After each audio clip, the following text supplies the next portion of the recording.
విరిగిపోయి కుర్చీలో కూర్చుంటే నేను ఒకసారి వారిని పలకరించడానికి వెళ్ళాను. అయ్యా, మీరు వాడవాడలా రామాయణం చెప్పారు, ఇలా మిమ్మల్ని చూస్తే బాధేస్తోందన్న. అది తృప్తి అంటే. ఆయన అన్నారు, ఒరే నాయనా కోటేశ్వరరావు, రామాయణం తిరిగి చెప్పగలిగినంత కాలం చెప్పావుగా, ప్రతి చోటికి వెళ్ళి చెప్పావుగా, ఇక చెప్పగలా, కూర్చో, నీ వినాలనుకున్న వాళ్ళు నీ దగ్గరికి వస్తారు, కూర్చుని చెప్పు అన్నాడయా రామచంద్రమూర్తి. ఇప్పుడు మాత్రం ఏం లోటంటావు, ఎంతమంది వస్తున్నారో చెప్పట్లా రామాయణం అన్నారు. ఎన్ని ఊళ్ళ నుంచో వస్తూనే ఉండేవారు, ఆ రామచంద్రమూర్తిని తలుచుకునేవారు.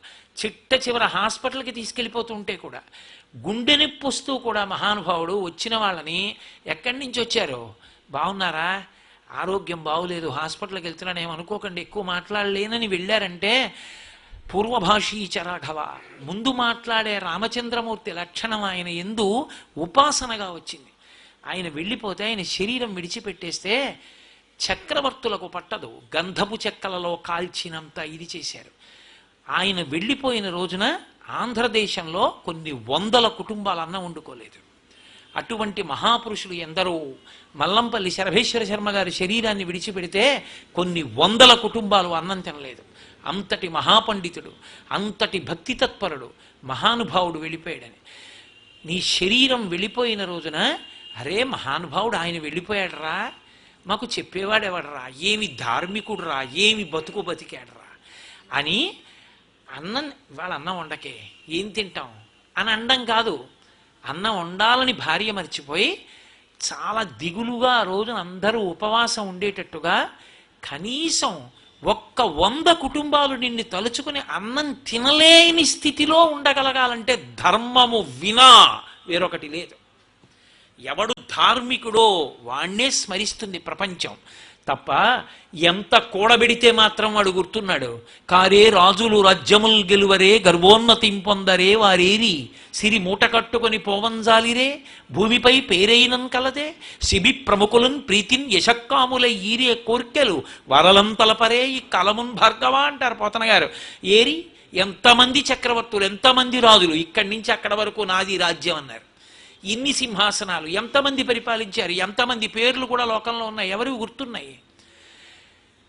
ఎవడు ఇచ్చాడో, ఎవడు దాత అయ్యాడో అటువంటి శిబి చక్రవర్తి మొదలైన వాళ్ళు స్థిరమైనటువంటి కీర్తిని సంపాదించి చరిత్ర పుటల్లో శాశ్వత స్థానాలు సంపాదించుకున్నారు తప్ప, నాది నాదని మూటగట్టుకున్న వాళ్ళు ఎవరు మిగిలిపోయిన వాళ్ళు లేరు, అనుభవించిన వాళ్ళు లేరు. చిట్ట చివరికి మనం కథలు వినలా, మణుగుల మణుగుల బంగారం దక్షిణ దేశానికి వచ్చి దేవాలయాలు కొల్లగొట్టి పట్టుకుపోయిన వాళ్ళు, నే చచ్చిపోయాక ఈ బంగారం ఏమైపోతుందో అని 4 ఖర్చుకు చచ్చిపోయారు. పట్టుకెళ్ళగలిగాడా? తల్లి గర్భము నుండి ధనము తేడెవ్వడు, వెళ్ళిపోయడినాడు వెంటరాదు, లక్షాధికారైన లవణమన్నమె కాని మెరుగు బంగారంబు మింగబోడు, పొందుగా మెరుగైన భూమి లోపల పెట్టి దాన ధర్మము లేక దాచి దాచి తుదకు దొంగలకిత్తురో దొరలకవునో, తేనె జుంటీగలియవా తెరువరులకు, భూషణ వికాస శ్రీధర్మ పురనివాస, దుష్ట సంహార నరసింహ దురిత దూర అంటాడు నృసింహ శతక కర్త. ఎవడు అమ్మ కడుపులోంచి వచ్చినప్పుడు కోట్లు తెచ్చావా, ఈ శరీరం విడిచిపెట్టి వెళ్ళిపోయేటప్పుడు కోట్లు పట్టుకెడతావా? అలెగ్జాండర్ ద వరల్డ్ కాంక్వరర్ అనిపించుకున్నవాడు శరీరం విడిచిపెట్టే ముందు చెప్పుకున్నాడు, శవపేటికలోంచి 2 చేతులు ఇలా బయట పెట్టేసినవి పాతి పెట్టేసి బయట పైన బోర్డు పెట్టండి, Alexander the world conqueror who has conquered the entire world left this world without taking even a single naya paisa with him, stretching his hands like this అని.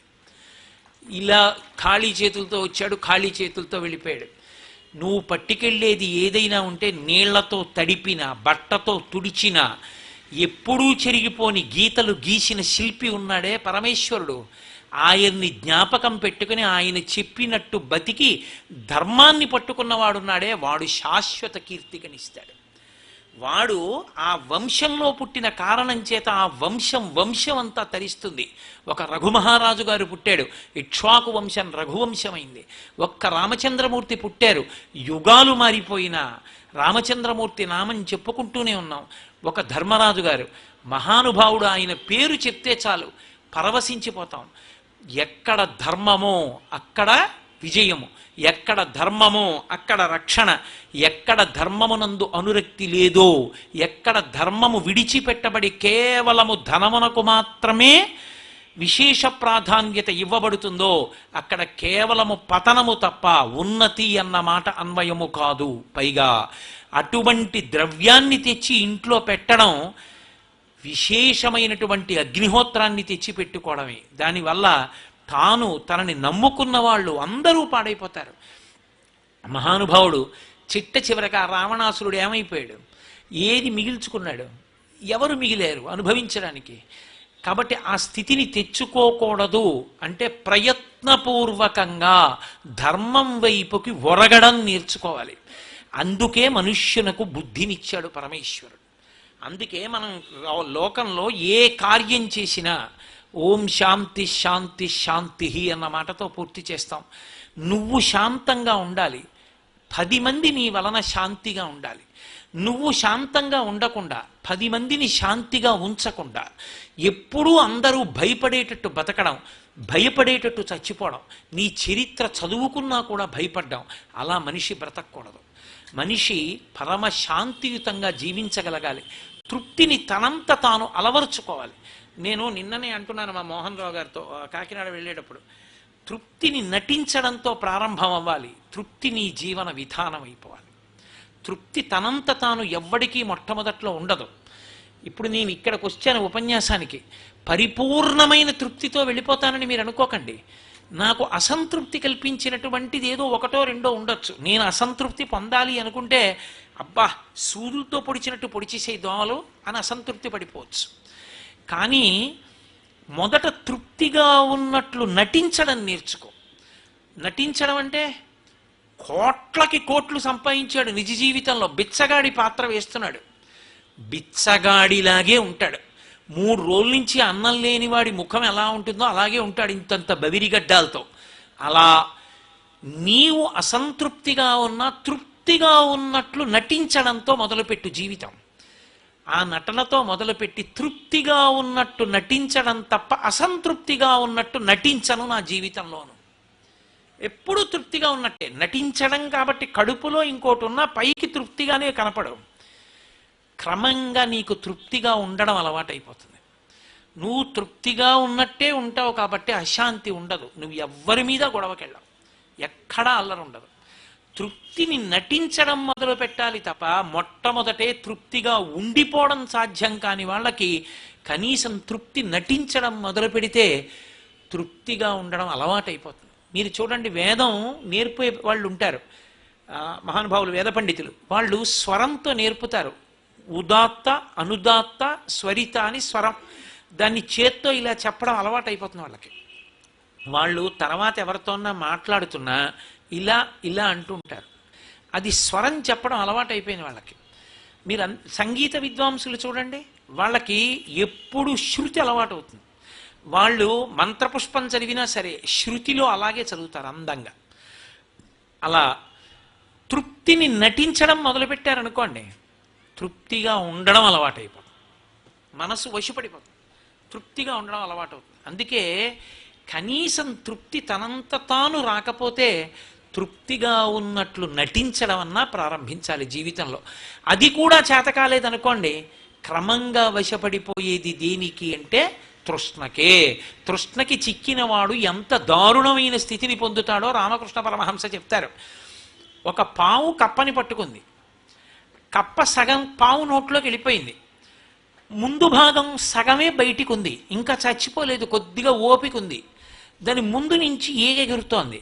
కప్ప నాలుక చాపి ఆ ఈగని పట్టుకునే ప్రయత్నం చేస్తోంది. ఎందుకు అంటే కప్పను పావు నోట్లోకి సగం వెళ్ళిపోయిన కప్పకి ఇంకా నోరు బయటకుంది కాబట్టి ఈగని పట్టుకుందామన్న తాపత్రయం. జీవితంలో తృప్తి అన్నది లేక తృష్ణకే లొంగిపోయినవాడు కప్ప నోట చిక్కిన కప్పలా అయిపోతాడు. తృప్తిగా ఉండడం అలవాటైపోయినవాడు ఆఖరికి శరీరం పడిపోతున్నప్పుడు కూడా పరమేశ్వరుడు ఈ శరీరాన్ని ఇచ్చినందుకో మహానుభావుడు దీంతో చెయ్యవలసిన మంచి పనులు చేయించాడు. ఏ శరీరం అయితేనే ఈశ్వరుడు ఈ మాట, ఏ శరీరం ఇవ్వని నాకు బెంగలేదు, అది తృప్తి అంటే. ఆయన పాదముల యందు భక్తితో ఉండగలిగితే చాలంటాడు. నరత్వం దేవత్వం నగవన మృగత్వం మశకత పశుత్వం కీటత్వం భవతు విహగత్వాది జననం సదాత్త సదాత్పాదాబ్జ స్మరణ పరమానందలహరీ విహారాసక్తం చేద్రు దయమిహ కింతేన వపుష అంటారు శంకరాచార్యులు వారు ఆ శివానందలహరి చేస్తూ. నాకు ఓ స్నేహితుడు ఉన్నాడు. ఆయన ఓసారి గృహప్రవేశం చేశాడు. నేను ఆ గృహప్రవేశం చూడడానికి వెళ్ళాను ఏలూరు. వెళ్తే పెద్ద మేడ కట్టుకుని ఆ మర్నాడు మేడ మీద కూర్చుని నాతో అన్నాడు, ఏమయ్యా సంతోషంగా ఉంది, చాలా పెద్ద మేడ కొట్టావు, ఈత కొలను కూడా కట్టావా ఇంట్లో, చాలా బాగుందన్నాను. అంటే అతను అన్నాడు, ఏమి తృప్తి కోటేశ్వరరావు, ఇది కాదయ్యా, నిజమైన తృప్తి ఎప్పుడో తెలుసా, మేమందరం ఒక్క గదిలోని రెండు గదులుండే, ఒక గది వంటిల్లు, ఓ గది హాలు. మాకు ఒక్క టేబుల్ ఫ్యానే ఉండేది కోటేశ్వరరావు. టేబుల్ ఫ్యాన్ ఇలా పెట్టి నేను ఇలా తల, మా తమ్ముడు ఇలా తల, మా అక్క అలా తల, మా చెల్లి ఇలా తల పెట్టుకుని మేము పడుకుంటే ఈ టేబుల్ ఫ్యాన్ మించి వచ్చినటువంటి గాలి తగులుతుంటే నిద్రపోయే వరకు నేను, మా తమ్ముడు, మా అక్క, మా చెల్లి అలా మాట్లాడుకుంటూ అందులోనూ వంతులేసుకుని అటు పడుకున్న వాళ్ళు రేపు ఇటు ఫ్యాన్కి దగ్గరగా, ఇవాళ ఇటు పడుకున్న వాళ్ళు రేపటు, అలా పడుకుని నలుగురం తలలు తగులుతూ పడుకుని మాట్లాడుకుంటూ మేము పడుకున్న రోజుల్లో ఉన్న తృప్తి ఏమిటో ఈ మేడలో ఉందనుకుంటున్నావా, ఇందులో లేదయా అన్నాడు. తృప్తి ఏదో ఉండడం వల్ల కాదు, తృప్తి ఇక్కడ సాధారణంగా మనిషి జీవితంలో ఉండే లోటు ఎక్కడుంటుందంటే ఏది పోయిందో అక్కడ తృప్తి ఉందంటాడు. మీరు చూడండి, పిల్లలు పెద్దవాళ్ళై ప్రయోజకులు అయితే బాగుండండి అంటాడు. పిల్లలు పెద్దవాళ్ళు అయిపోయారు, వాడు మంచి ఇంజనీర్ అయిపోయాడు, వాడు లండన్ వెళ్ళిపోయాడు. పిల్ల మంచి ఇంజనీర్ అయిపోయింది, అల్లుడు గారు అమెరికా వెళ్ళిపోయాడు. ఇప్పుడు గ్రిల్ దగ్గర నిలబడి బయటికి చూస్తాడు, పిల్లలు వెళ్ళిపోతూ ఉంటారు బ్యాగులు వేసుకుని. ఏమిటో ఆ రోజుల్లోనండి పిల్లలు ఇద్దరు బ్యాగులు వేసుకుని ఇంటికి పరిగెత్తుకొస్తే మా ఆవిడ చిన్న చిన్న గిన్నెల్లో జంతిక ముక్కలు పోస్తే నలుగురం కూర్చుని ఆ జంతిక ముక్కలు తిన్నప్పుడు ఎంత తృప్తిగా ఉండేదో.